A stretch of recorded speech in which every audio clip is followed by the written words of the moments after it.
Hello बच्चों, let's read this question. The question says mercury can be removed from a vessel though slowly by using sheets of lead folded into a siphon and immersed with one end in the mercury. Explain why.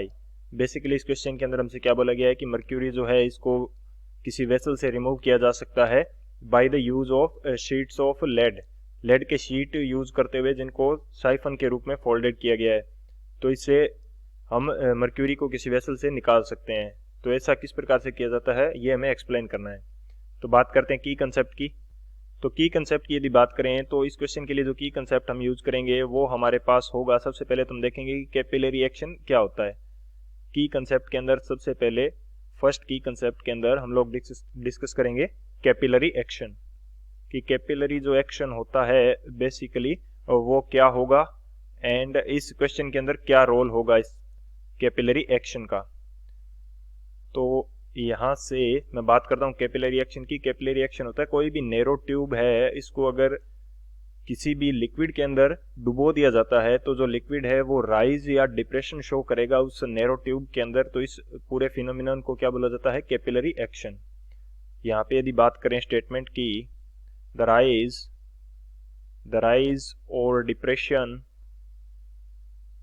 rise or depression in the level of liquid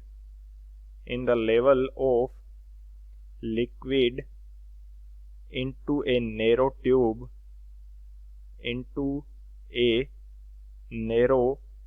tube is known as capillary action.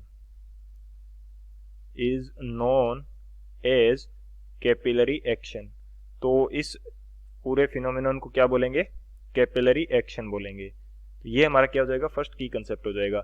Second की concept के अंदर हम लोग discuss करेंगे कि capillary action के लिए कौन से फोर्स रिक्वायर्ड होते हैं. जो फोर्स रिक्वायर्ड होंगे वो हम नेक्स्ट की कंसेप्ट के अंदर डिस्कस कर लेते हैं. इसके लिए एक फोर्स हमारे पास रिक्वायर्ड होता है एडहेसिव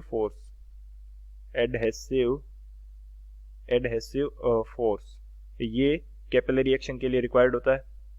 एंड सेकंड जो फोर्स होगा वो हमारे पास होता है कोहेसिव फोर्स. तो इसको हम थर्ड की कंसेप्ट के रूप में देखेंगे, कोहेसिव फोर्स. इन दोनों फोर्सेज की यदि बात की जाए तो इसमें जो एडेसिव फोर्स है ये बेसिकली हमारे पास इंटरमोलिकुलर अट्रैक्शन फोर्सेज होते हैं. एडेसिव फोर्स जो है ये इंटरमोलिकुलर अट्रैक्शन फोर्स होगा बिटवीन टू मॉलिक्यूल्स. दो अलग अलग मॉलिक्यूल्स जो होंगे, टू डिफरेंट मॉलिक्यूल्स, उनके बीच में ये अट्रैक्शन फोर्स काम करेगा. तो इसको बोलेंगे adhesive force.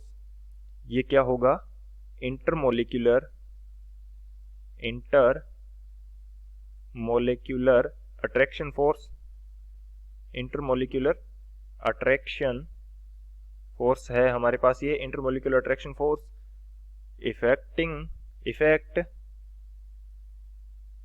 Between two different molecules,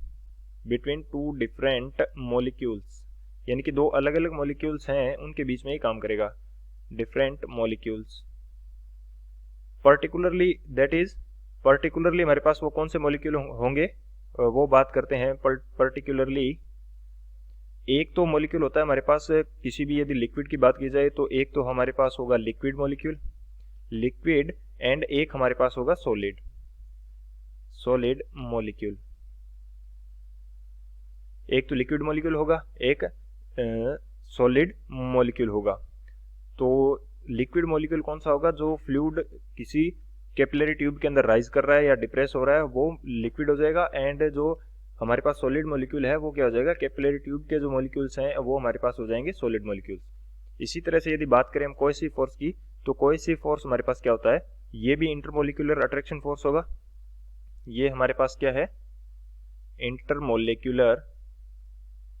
ये भी हमारे पास इंटरमोलिकुलर अट्रैक्शन फोर्स है. एंड ये वर्क करेगा, works between same type of molecules.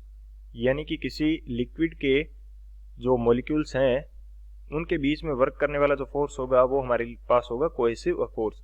यहाँ पे यदि इस क्वेश्चन के अकॉर्डिंग बात करें तो मर्क्यूरी के जो मॉलिक्यूल्स हैं उनके बीच में कौन सा फोर्स काम करेगा, कोहेसिव फोर्स काम करेगा, और जो हमारे पास मर्क्यूरी एंड लेड का जो साइफन है इन दोनों के बीच में जो काम करेगा फोर्स, वो हमारे पास कौन सा फोर्स हो जाएगा, एडहेसिव फोर्स हो जाएगा।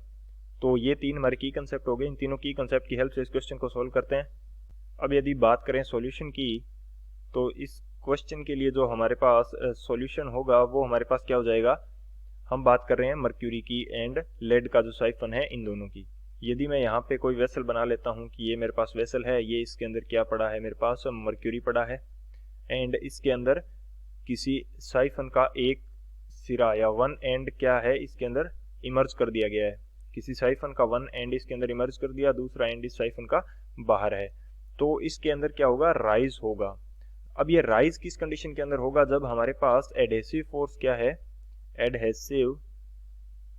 Adhesive force between mercury and lead, between mercury and lead, mercury and lead के बीच का जो एडहेसिव फोर्स है ये ज्यादा होगा किससे, कोहेसिव फोर्स, कोहेसिव फोर्स किसके बीच में लगेगा, बिटवीन मर्क्यूरी के, बिटवीन मर्क्यूरी मॉलिक्यूल्स।